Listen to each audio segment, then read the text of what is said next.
Hello बच्चों, आज हम लोग कक्षा 12 के अंग्रेजी में पोएट्री का chapter number 6 aunt Jennifer tigers poem का हम लोग सेंट्रल आइडिया पढ़ेंगे। प्यारे बच्चों, कम से कम आपके बोर्ड एग्जाम में 4 नंबर का क्वेश्चन पूछा जाता है सेंट्रल आइडिया लिखने के लिए। ठीक है, तो वीडियो शुरू करने से पहले प्यारे बच्चों, अगर आप अभी तक हमारे यूट्यूब चैनल को सब्सक्राइब नहीं किया है तो चैनल को सब्सक्राइब कर लीजिए। वीडियो अंत तक देखिए। वीडियो पसंद आती है तो वीडियो को लाइक और शेयर जरूर करिएगा। ठीक है, तो चलिए बिना किसी देरी के आज की वीडियो शुरू करते हैं। तो आइए यहाँ पर देखते हैं। यहाँ पर लिखा गया है कि the central idea of the poem aunt Jennifer's tigers written by Adrienne rich.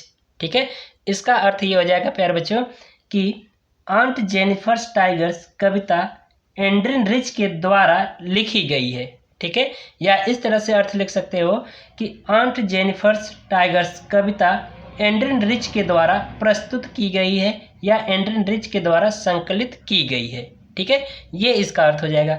फिर इसके बाद आगे देखिए लिखा गया है इन दिस पोएम, यानी कि इस कविता में she tells how the power of the patriarchy controls women bodies but not their minds. ठीक है, यहाँ पर अर्थ होगा पैट्रियार्ची का पितृसत्ता। ठीक है, कंट्रोल मीन्स होता है नियंत्रित करना, वुमेन मीन्स स्त्री या महिला। ठीक है, बॉडीज मीन्स शरीर। ठीक है, और माइंड मीन्स दिमाग। ठीक है, तो इसका अर्थ हो जाएगा कि इस कविता में एंड्रिन रिच बताती हैं, ठीक है, कि इस कविता में एंड्रिन रिच बताती हैं या कहती हैं कि यह कैसी पितृसत्ता है जो स्त्रियों के बॉडी को या स्त्रियों के शरीर को नियंत्रित करती है, बट नॉट दियर माइंड्स, लेकिन उनके दिमाग को नहीं।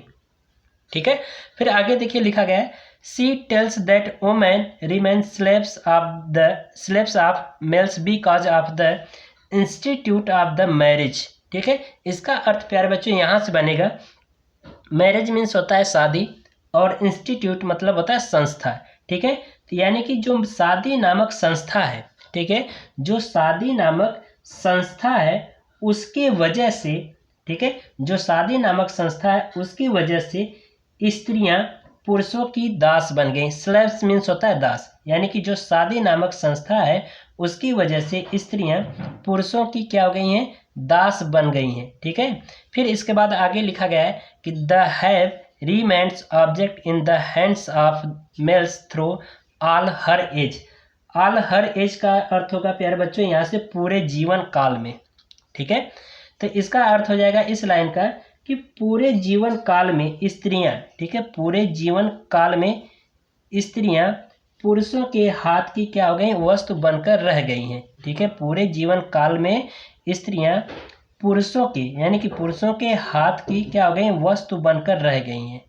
ठीक है, फिर इसके आगे देखिए लिखा गया है, तो देखिए यहाँ पर लिखा गया है the poem makes this point by representing the wild interesting powerful tigers embroidered by Aunt Jennifer's and contrasting them with Aunt herself।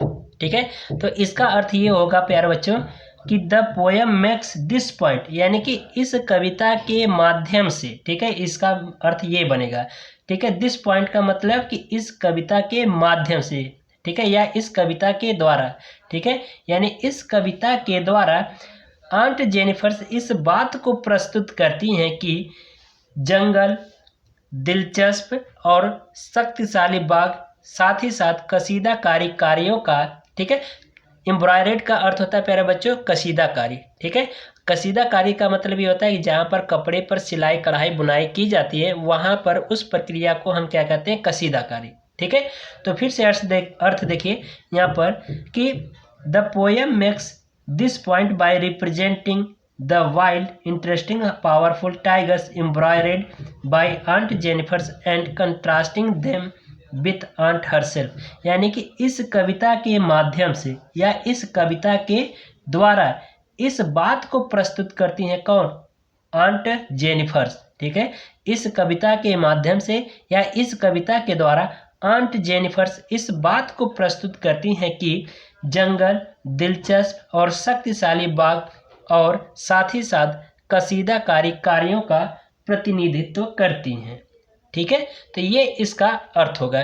तो प्यारे बच्चों, अगर आप अब को वीडियो पसंद आई हो तो वीडियो को लाइक कर दीजिए और साथ ही साथ चैनल को सब्सक्राइब कर लीजिए, ताकि जो अगली वीडियो प्रोवाइड किया जाए उसका नोटिफिकेशन आपको पहले पहुंचे और आपके बोर्ड के एग्जाम की तैयारी बेहतर से बेहतर हो सके। ठीक है, तो चलिए मिलते हैं अगली वीडियो में, तब तक के लिए गुड बाय, थैंक यू।